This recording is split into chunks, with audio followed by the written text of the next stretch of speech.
It never seems to amaze me how swiftly things change in the garden. And when spring ends, I think, ah, all the color's gone. And then suddenly, other plants wake up. The purple fountain grass is just beautiful right now in the summertime. And there's just so much still to do in the garden. And I enjoy every minute of it. Every minute I can be in the garden, working in the garden with the plants, trimming the plants, doing maintenance, saving seed.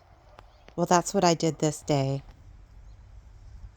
The Nephofia really needed to be trimmed, and I've really learned that when you trim it, it just keeps blooming and offering more shoots of flowers. So I wanted to get in there and trim that down at the very base of the stalks so I can get more blooms out of it because it's just such a beautiful plant. I love it in the garden.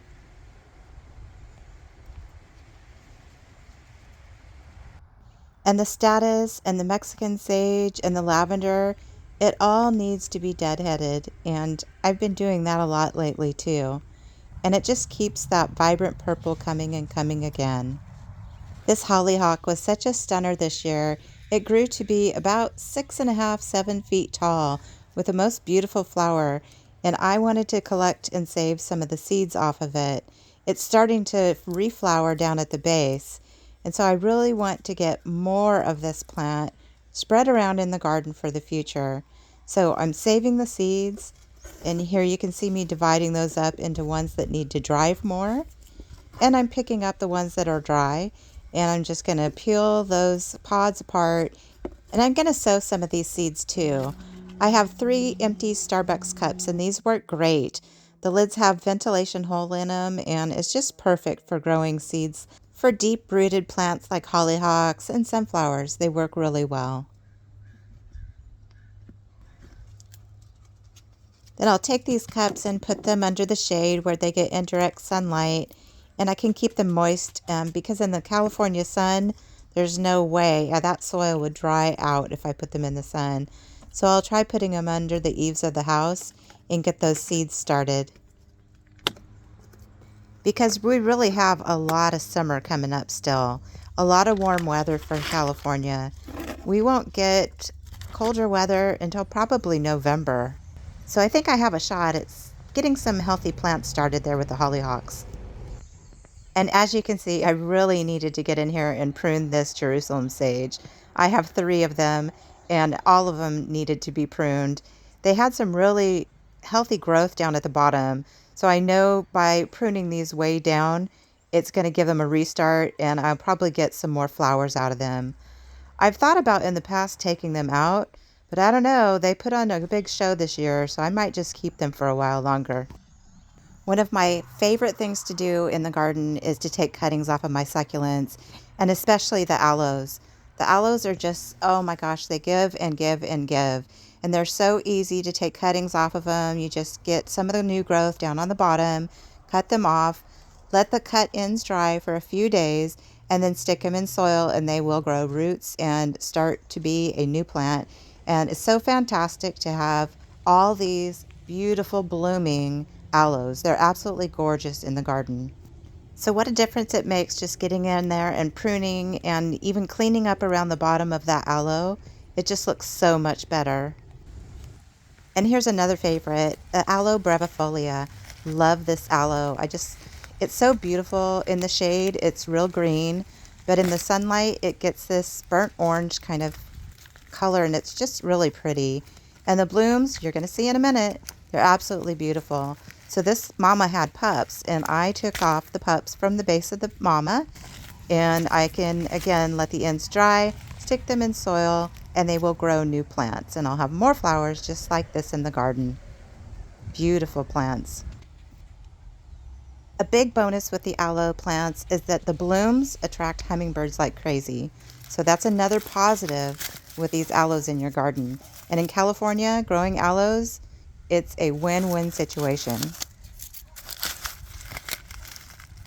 And when I'm doing this, I always make sure that I clean up any of the dead debris that's underneath there.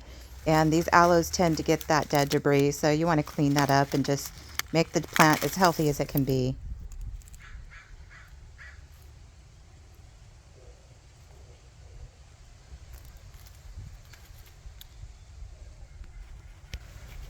I love these little sedums too. They're a lot of fun to propagate, really easy to make new arrangements with these. And so I keep a lot of little areas like this where I can take those cuttings and start new arrangements, like the one that's in the little pot right there. And just so much fun. I love succulents.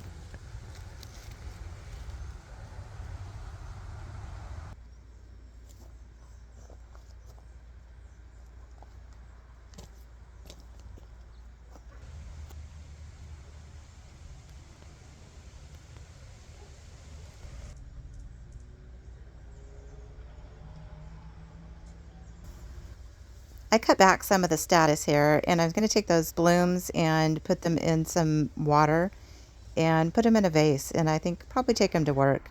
Status is great. The blooms as cut flower last a long time. I had left two patches of cornflowers that were still providing a little bit of color, but more importantly, they were providing seed for the birds.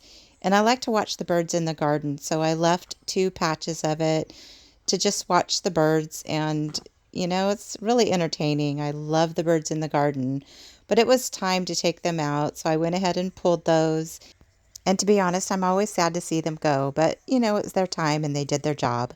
There's always next year.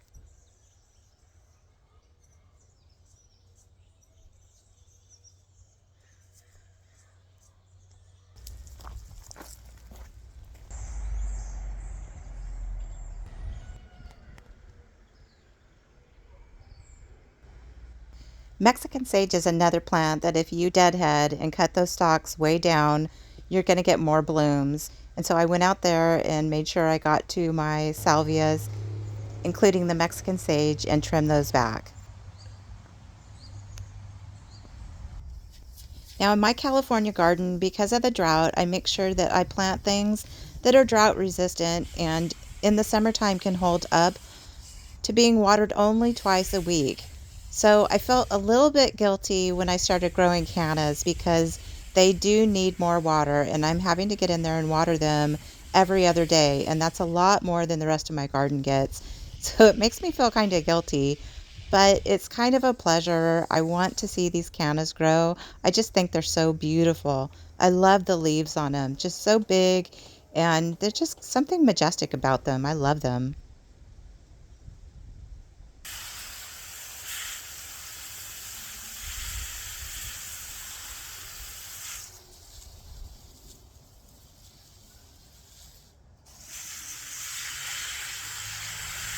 And I can't wait till this bloom opens up, and I just hope the deer don't get them.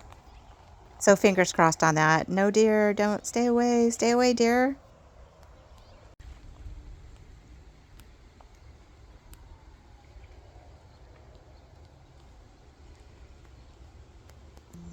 There's nothing quite like the summer garden in California, and I just love doing the maintenance in the garden.